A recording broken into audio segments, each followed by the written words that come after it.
Hey crafty friends, Merry Christmas! For my project today, I have created some ink blended and gold heat embossed ornaments for your Christmas tree. I've used the Holiday Horizon stamp set from Simon Says Stamp.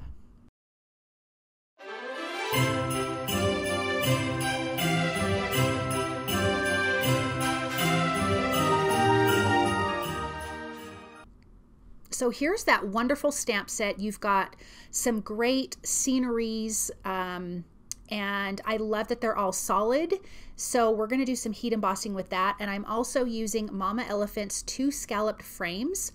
I have die cut from that back piece that I just showed you, 3 pieces that we are going to do the ink blending on and the stamping on. So we're going to do some different color combinations of ink blending for this. The first one here is Shaded Lilac, Wilted Violet, and Villainous Potion. Purples are not my favorite color, but I really like them for winter cards. I think they're really pretty, and I forget, because I don't like purple, I forget that I need to use them. So I definitely brought that out this time. I want the bottom part to be the darkest and then get lighter as we go up, and I want that for all 3 of these. Now, I created these to be ornaments to hang on the tree. What these remind me of are like little portraits almost of some sort of Christmas scene, and I love these so much. And even though this is a longer video, these really aren't hard to make. You just have a little bit of drying time and you got some die cutting and things like that, but really super simple. So I'm just going to lay out really quick because I want to make sure my darkest purple, the Villainous Potion, is up high enough. I want to make sure I'm going to see that after I stamp, and I felt like that was good. And so I'm just going to clean my work surface. This is Honeybee Stamps, like watercolor matte, I think is what it's called. And you can tell I've used it because it's nice and stained up. So my next one will be in blues. And I'm going to use Salvaged Patina, Mermaid Lagoon, and Prize Ribbon. Again, the same thing, dark at the bottom, light at the top. You could also translate this idea into cards. You could find like a scalloped frame. I know Honeybee Stamps has scalloped frame. I'm pretty sure everyone has scalloped frames. But get a scalloped frame, ink it up the same way, and then stamp the whole image, because these are long images. It's meant for cards, not small tag sized things. And you could make a card and matching tags, a card and matching ornaments. I think the only thing that's going to change this from a tag to an ornament would be adding something on the back, which I did not do. I left the back blank because we will do a sentiment saying on the front. This would also be a really pretty gift to give somebody for Christmas that they can hang on their tree, because they would absolutely love it. So I'm just lining up my second scene to make sure again that I can see that dark color. And these scenes are really cute. You have like a whole town, and there's a Santa Claus, you have people sledding, people building a snowman, a couple things with the snowman, a couple people sledding, another tree. I'm trying to think of some of the other things that were on there. Santa Claus and the reindeer, which we're going to use. There is the whole town. There's a town with a slope, and then you have like the wise men, 2 different kinds of things with the wise men. And so I'm going to use one of each of those to create different little mini scenes. And again, they look like little portraits. Okay, so this last one is going to be a blend between the purple and the blue, and I want to start with Salvaged Patina, and I'm also going to use Wilted Violet. I will just use 2 colors on this because I'm going to get that 3rd color where these 2 meet in the middle. So good blending. I love these Distress Oxide inks. Make sure your pads are, pretty juicy. Otherwise, you're going to be here for days trying to ink blend. I think my Salvaged Patina actually needs to get re-inked. I think it's a little bit dry. And I'm going to blend this one more time with that Salvaged Patina, and you'll see that really come together and get a nice, good blend. We're going to do some splattering on these. I did not want to do water droplets, even though I did get some when I was cleaning off my work surface. But I'm going to use the Be Shimmery watercolor, Be Shimmery watercolor, sorry, from Honeybee Stamps. And this is a gorgeous shimmer. So I just squeezed it out on my work surface, And I have a small paintbrush, and I'm just going to tap all over the whole background in my little splatter box here. And I'll show you in the light, when the light catches it, it is so pretty. So part of my idea for adding this to the background is if this is hanging on your tree and your Christmas lights are going, I'm hoping that that will catch some of the light from the Christmas trees. Then from that 2 scallop frames from Mama Elephant, I have die cut a gold glitter one and then 2 white frames. So there'll be 3 frames total per ornament. This is going to give the frame some dimension. So I want to adhere the 2 white frames together. Then I can adhere that gold frame directly on top. Again, this is going to give us some dimension. And while I was doing this, I was deciding how I wanted to do the sentiments on this. And I actually decided to bring in some acetate. I am not creating a shaker ornament, although you could.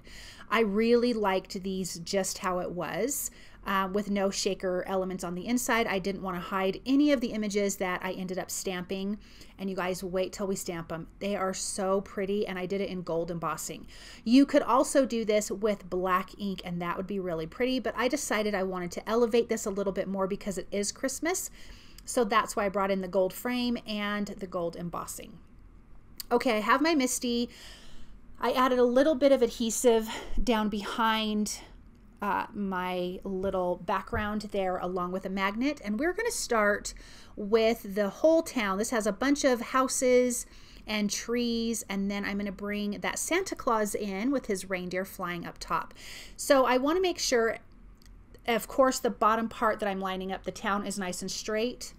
I want to make sure that my Santa Claus is not going to be cut off by the frame, so that's why I'm bringing that frame in and lining everything up, making sure everything's straight. I will prep this with my powder tool from Tailored Expressions. I do have my heat tool on, and I've had it on since I started lining up my stamps because I want it to be nice and hot. Then I will use some Versamark ink to ink up my stamps, and I just tend to ink up twice because I really want to make sure that I get a good solid embossed image. And so I'm going to press the lid of my Misty down, and you can see where you've stamped, and I'm just going to ink that up one more time. And now we've got this great Santa image flying over all of these houses with that beautiful teal and purple sky. I love it. I'm just going to hold this with my reverse tweezers. I'm using Lawn Fawn's gold embossing powder. And then I can just heat this until it's nice and melted and just watch it go. It is so pretty, you guys. Oh, I just love these little things. Look at how pretty that is. Ooh, I love it. Okay, now we're going to go to our next one. And didn't that look nice with that frame around it, with that glitter frame? That cardstock is from Cardstock Warehouse, and it is called Gold Touch. But everything is listed and linked for you below in the description. Okay, let's work on our next one. This has a cute like little hill. It has a church and some houses up on the hill. I want to get a little bit of both.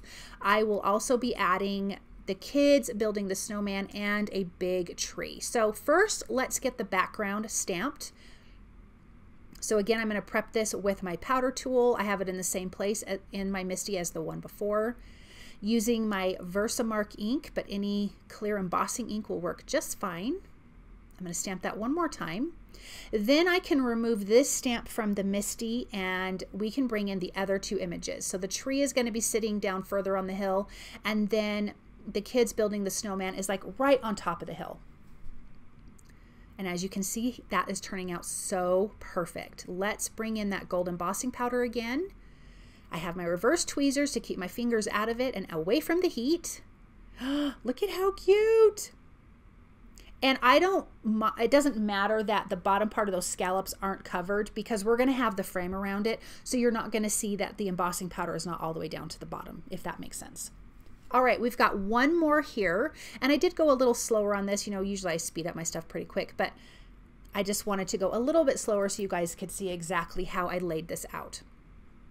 This next one is my favorite. You've got the wise men. You have, or actually you have the shepherds, not the wise men. You have the shepherds looking at the Star of David of little baby Jesus being born. And So this one is my absolute favorite out of all of them. And I really like the purple. It's really, really pretty. So once again, I'm bringing my frame in so I can line up that star. I want to make sure that none of it gets cut off. I want to make sure that we can see, sorry, my head's in the way. We can make sure that, that the shepherds are not getting cut off by the frame. I want everything in frame. So let's prep this, ink up the stamp, and then stamp our little background here. And I'm going to do that one more time. And then we can bring in that gold embossing powder once again. And this whole time my heat gun has been on. So it is nice and hot, and you'll see it melts this one like super fast. But look at how pretty that is. Oh, I love it. It's so stunning. All right, now let's stamp our sentiment. I use that same solid background die from the 2 scallop frames to die cut a piece of acetate. I will be using the StazOn, let's see, what is it? It's cotton white, I believe is what it is. But StazOn ink is what you need to stamp on plastic and like vellum and things like that. That is going to stay on there really nice and good. So I'm making sure that's lined up. This one is going to say, "Oh, Holy Night." The reason why I decided to bring in the acetate is because I could not stamp my sentiments on the background. I did not have room.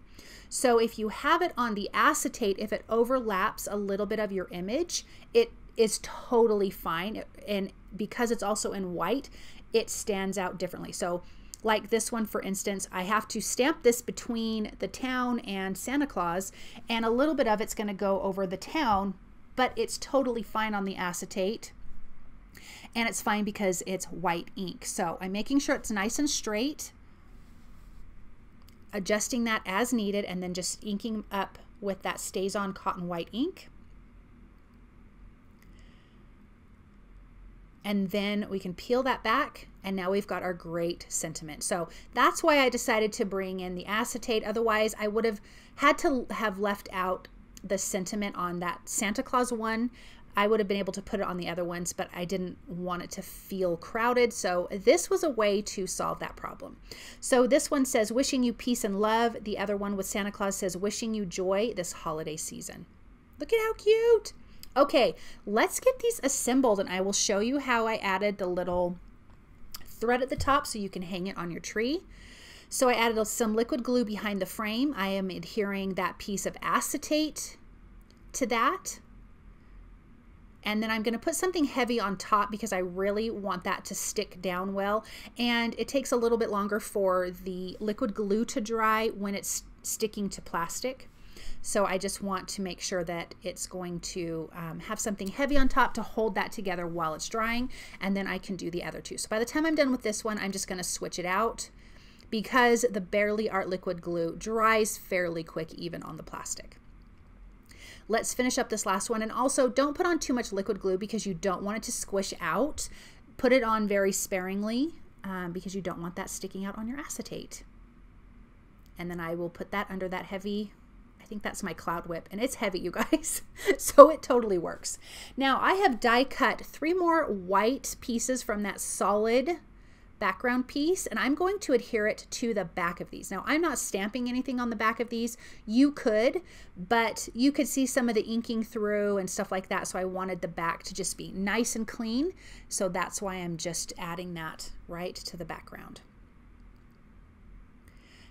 Now we can adhere our acetate piece to our background, but let's first put in some of our twine here. And I have, this is like a gold metallic and it's fairly thin. I cut it pretty short. I'm centering it. I added some liquid glue in the center top part of the frame with the acetate. I'm going to just put the 2 ends in there, adding some more of that liquid glue, and then I can sandwich that between the front and the back piece. So I'm just going to add the back piece. And once that dries, because it's liquid glue, it's not going anywhere. So again, I'm going to put something heavy on top of that while it's drying, but it's not going to go anywhere. Now there's glue underneath the thread, and I also add a little bit of glue on top of the thread after it's put down because I want that background piece to be adhered to the thread the same as the front. So a little bit of glue, some on top, all the way around, and again there was some underneath that was adhering it to that front frame piece. Let's put that on. And I'm going to turn around and make sure I have everything lined up. And I do, and it looks so great. But see how easy this would be to make a shaker card? You would just have to put that acetate piece between the glitter frame and the top white frame. That way you had more space in between. Let's finish up this last guy. Again, I added glue down, glue on top and around all of the edges of that frame, and then making sure that your pieces are in the right orientation too, because that would be awful. And that's something I would do. Okay guys, thank you so very much for stopping by and watching. I hope that you feel inspired by this. I hope you guys have a wonderful Christmas and a happy new year, and I'll be back soon with another video. Bye.